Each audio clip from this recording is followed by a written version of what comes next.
मैंने शहर में जगह जगह बॉम्ब फिट कर दिए। ढूंढ सको तो ढूंढ लो, बचा सकते हो तो बचा लो। देखते हैं कितना दम है सीआईडी में। बरबोसा ने जिंदगी में एक ही सपना देखा था, एसीपी सर की हार। हीरो और विलन में सिर्फ नजरिए का फर्क है। तेरी नजर में मैं विलन और मेरी नजर में तू। बारबुजा के साथ ये हमारी आखिरी जंग होगी। इस बार बारबुजा हमारी हाथों से नहीं बचेगा, हमारी इस जंग क्योंकि इस बार तुम्हारी टीम मेरे लिए खेल रही है। तू हार गया एसीपी। में जो जीत गया वो हीरो, और इस बार जीत मेरी होगी। सीआईडी के इस एपिसोड में क्या सीआईडी काला सच का जो राज है क्या उसे पता कर पाएगी? तो चलिए मैं आप लोगों को बताता हूँ। यहाँ पर ये आदमी पानी पीने के लिए उठता है, तभी इसे उसके सामने एक चोर दिखाई देता है।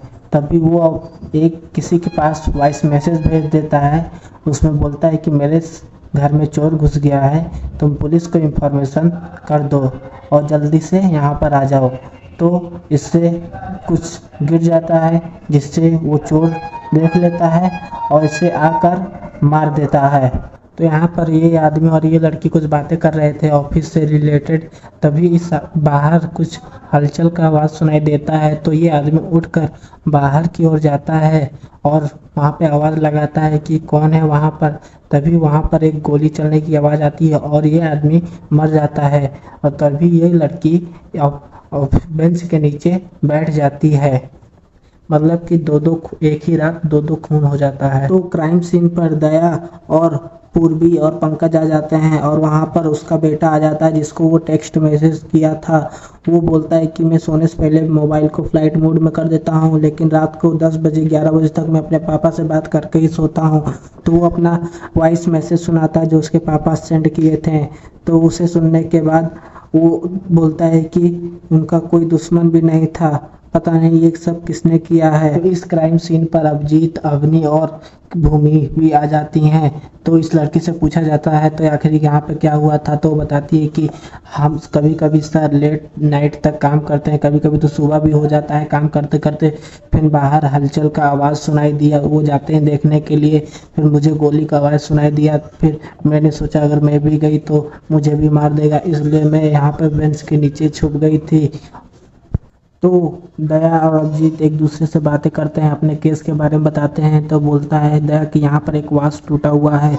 तो अभिजीत भी बोलता है कि मेरे पास भी यहाँ पर वास एक वैसा ही वास टूटा हुआ है। तो वो लोग वीडियो कॉल पे दिखाते हैं, मतलब दोनों जगह एक ही चीज़ कॉमन मिलता है, वास टूटा हुआ। और ये दोनों आदमी के बीच में कोई भी कॉमन नहीं था, दूर दूर का रिश्ता नहीं था यहाँ पर इन दोनों के बीच में।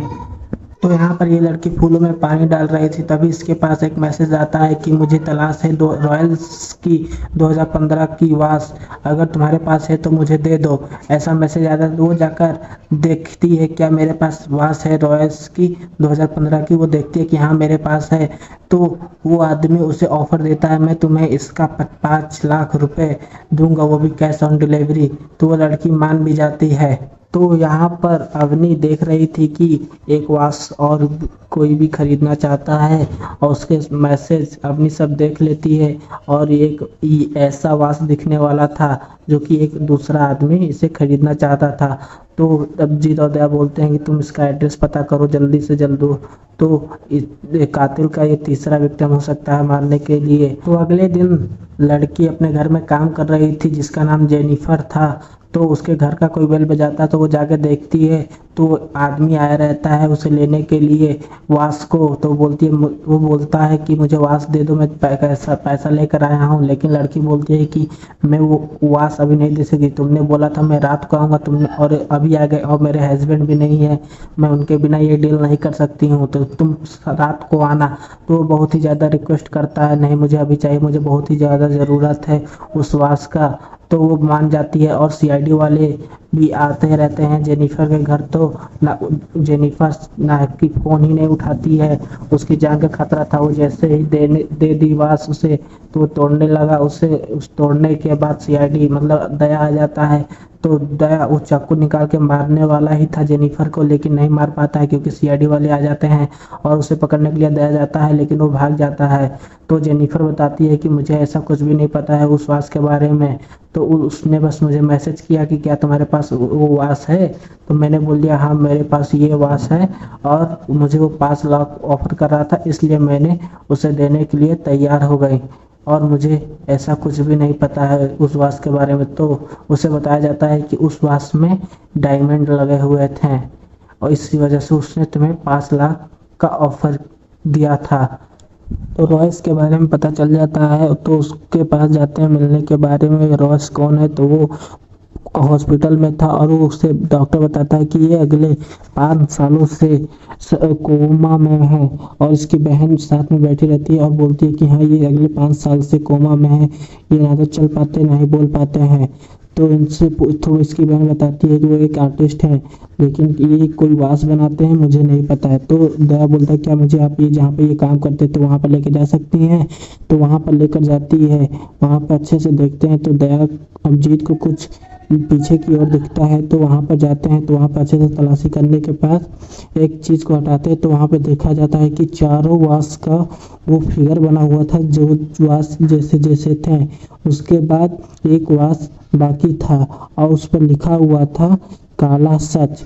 आखिर ये काला सच क्या है, क्या सीआईडी पता कर पाएगी? डॉक्टर सॉल्व के यहाँ पर जो कि तीनों वाच टूट गए थे उसे ज्वाइंट करते हैं, तो बताते हैं कि ये तीनों कुछ ऐसा ही दिखता है।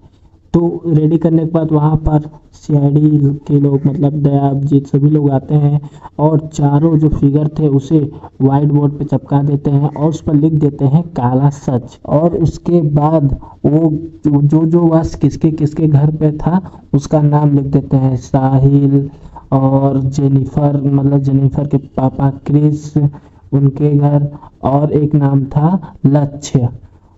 तो वो सारे नाम लिख देते हैं। उसके बाद ये काला सच क्या है ये लोग समझ नहीं पाते हैं।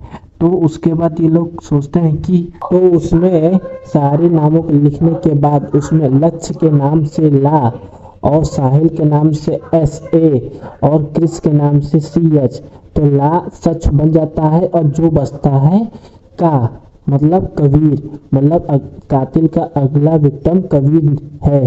तो उसका पता करते हैं, तो वो उसका भी पता चल जाता है। तो उसके पास जाते हैं, तो रास्ते में वो कबीर मिलता है, तो उसे भी कातिल उसे मारने वाला ही था, लेकिन वो बच जाता है, कबीर को ढकेल देता है, उसके सिर पर चोट लग जाती है। वो बताता है कि वो मुझसे वाच मांगने के लिए आया था, और उसके बाद वो वाच बताता है कि वो वाच मेरे कार में है।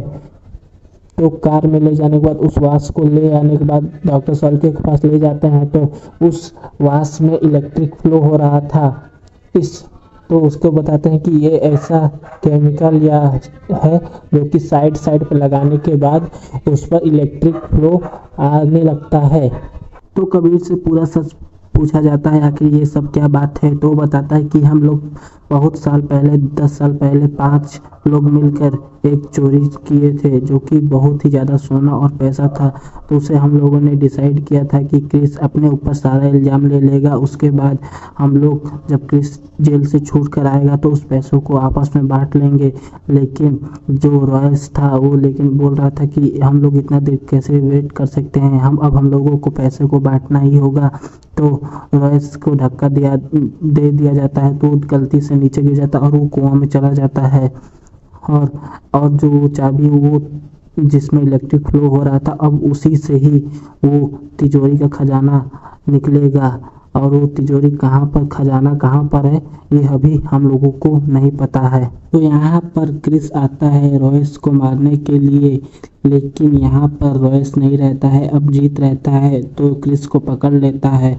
उसके बाद क्रिस से पूछा जाता है, तो वो सच बताता है कि हम 5 लोगों ने मिलकर चोरी की थी, लेकिन उसके वजह रॉयस के वजह से मेरी बीवी मर गई। हम लोगों को बहुत ही ज़्यादा पैसों की ज़रूरत थी, लेकिन रॉयस ने पता नहीं वो पैसा कहाँ पे छुपा दिया था, और वो किसी को नहीं पता था, और उसने उसकी वजह से मेरी बीवी ख़त्म हो गई। इस वजह से मैं रॉयस को मारना चाहता हूँ, और मैंने और किसी को नहीं मारा है, ऐसा बोलता है।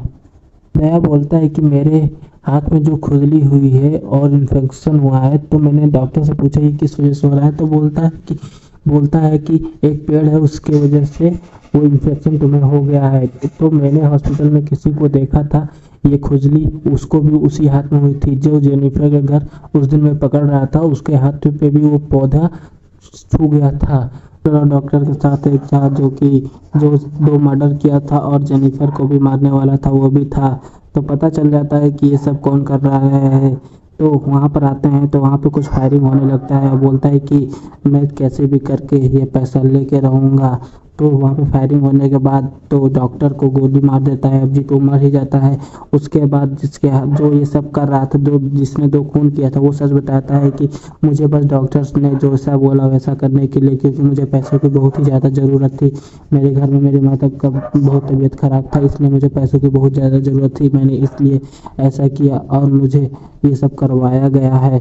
उसके बाद जो चारों वास के अंदर जो डायमंड लगे हुए थे जिसमें इलेक्ट्रिक फ्लो हो रहा था, उसको यहाँ पर लगाया जाता है और उसके बाद वो तिजोरी खुल जाता है। तो उसके अंदर जाकर देखता है तो बहुत ही ज़्यादा सोना सब पूरा भरा हुआ था। उसके बाद फिर से क्रिस को बोला जाता है कि फिर से तुम जाओ, अब की बार वहाँ पर लेटा रहेगा, रॉयल्स उसे मार देना। तो रॉयल्स को जैसे ही मारने जाता है, लेकिन वो क्रिस का हाथ पकड़ लेता है। तभी उसके बाद वो सच बताता है कि हाँ, मैंने ही ये सब करवाया है और मैंने तुम्हें भी मारने के लिए सोच लिया था, तुम लेकिन बच गए, लेकिन आज तुम भी मेरे हाथों से मरोगे ही। तो वहाँ पर फिर सीआईडी वाले आ जाते हैं और वो सच बताता है रॉयस की इसके वजह से मेरी 5 साल में कोमा में रहा था और मैंने सोच लिया था कि ये सारा सोना अब मैं ही रखूँगा। उसके बाद मैं इन लोगों को एक भी सोने का नहीं दूंगा। उसके बाद ये बोलता है कि मैंने फिर डॉक्टर के साथ मिलकर ये सब अपना हड़पना चाहा था। तो यहाँ पर पता चल जाता है कि ये सब किसने किया है। तो यहाँ पर ये एपिसोड खत्म हो जाता है। नेक्स्ट एपिसोड देखने के लिए मेरे चैनल को सब्सक्राइब कर ले। धन्यवाद।